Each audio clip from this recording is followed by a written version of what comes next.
करगिल विजय दिवस के मौके पर पूरे देश में वीर जवानों के बलिदान को याद किया जा रहा है। लेकिन कई जवान ऐसे हैं जिन्होंने देश के लिए सीने पर गोली खाई, लेकिन भारत सरकार की तरफ से उनकी अनदेखी की गई। दिल्ली के मुखमेलपुर में रहने वाले फौजी सतवीर सिंह, जिन्होंने करगिल युद्ध लड़ा और देश के सम्मान को वापस दिलाया, आज उन्हें कोई पूछने वाला तक नहीं है। देखिए रिपोर्ट।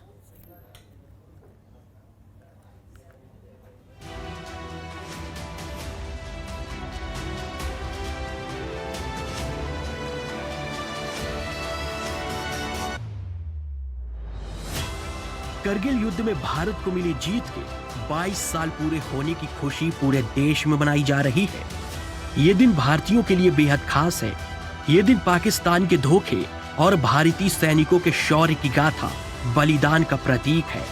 कई जवानों ने देश के सम्मान में दुश्मनों की गोली का सामना किया, लेकिन आज उनकी अनदेखी की जा रही है। दिल्ली के मुखमेलपुर में रहने वाले फौजी सतवीर सिंह, जो कि करगिल में बड़ी बहादुरी के साथ लड़े थे, उन्होंने दुश्मनों की कई गोलियों का सामना किया था, लेकिन आज वे बहुत दुखी हैं, क्योंकि भारत सरकार की तरफ से उन्हें जो सम्मान दिया जाना चाहिए था वो उन्हें नहीं मिला। आज कारगिल दिवस है और कारगिल दिवस आपको बता दें, हर एक उस व्यक्ति को याद होगा जिसने कारगिल की लड़ाई देखी होगी। लेकिन कभी आपने सोचा है उस कारगिल की लड़ाई में विजय प्राप्त करने वाले जो कारगिल के योद्धा हैं, आज वो सरकार की तमाम सुविधाओं से वंचित हैं और आज उनकी तरफ सरकार देख भी नहीं रही है। आज कारगिल दिवस है और सरकार की तरफ से उनकी कोई बात नहीं की जा रही, उनसे कुछ पूछा नहीं जा रहा, उनका हाल क्या है इस टाइम उनसे नहीं लिया जा रहा है। देख सकते हैं ये वही कारगिल योद्धा हैं जो अपने पैर से सही से चल नहीं सकते और किसी टाइम में इन्होंने अपने इन दोनों पैरों पर हाथ में राइफल लेकर और जो देश की तरफ अपनी निगाह उठा रहे थे, उन गद्दारों की तरफ गन दाग दी थी। उस समय उन बदमाशों ने, उन आतंकवादियों ने, घुसपैठियों ने इनके ऊपर हमला किया। दर्जनों से ज़्यादा गोलियां इनके शरीर में लगी, जिसमें इनका एक पैर भी खराब हो गया। करगिल विजय दिवस के मौके पर सतवीर सिंह के पास न कोई सरकारी अधिकारी पहुंचा और न ही फोन कर कोई आश्वासन दिया, लेकिन सतवीर सिंह को इसकी कोई फिक्र नहीं है। उनका कहना है कि उन्होंने जो भी किया अपने देश के सम्मान में किया। टीश करना तो बेवकूफ़ी है, टीश करने से होगा क्या? हमने जो है देश का नमक खाया था, सेना में हम भर्ती थे, हमारी ड्यूटी थी, हमारा फर्ज था देश की रक्षा करना, तो हम अपना काम बखूबी पूरा करके आए हैं। कोई याद करो करो, ना करो मत करो, ये तो उनकी नेचर पर है। कई लोग आज सम्मान के लिए भी आए होंगे आपके पास? हाँ आए जी, सम्मान देने के लिए भी आए। कई लोग गांव के भी आए? हाँ, गांव से भी आए, बाहर से भी कई, तकरीबन 4 दर्जन लड़कों की एक टीम आई, कल आई थी, वो सम्मानित करके गई है।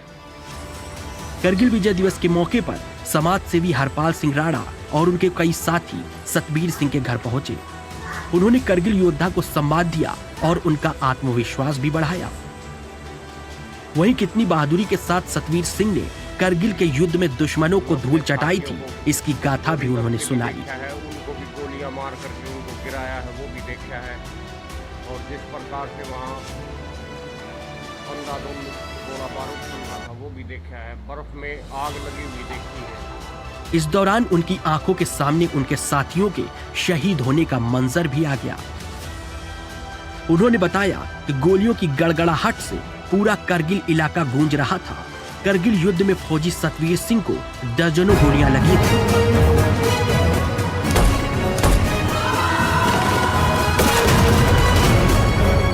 फिर भी वे बड़ी बहादुरी के साथ लड़ते रहे और आखिरकार भारत को जीत मिली। लेकिन युद्ध के बाद उनको जो सम्मान में जमीन दी गई थी वो भी उनसे छीन ली गई, जिस कारण वे दुखी हैं।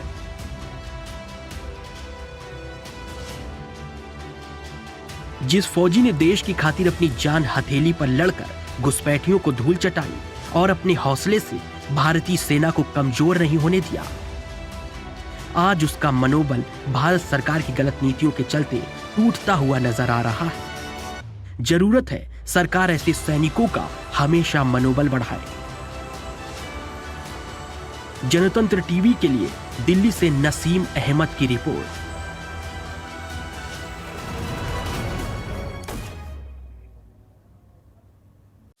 खबरों के निष्पक्ष विश्लेषण के लिए सब्सक्राइब करें Jantantra TV and press the bell icon. Never miss any update.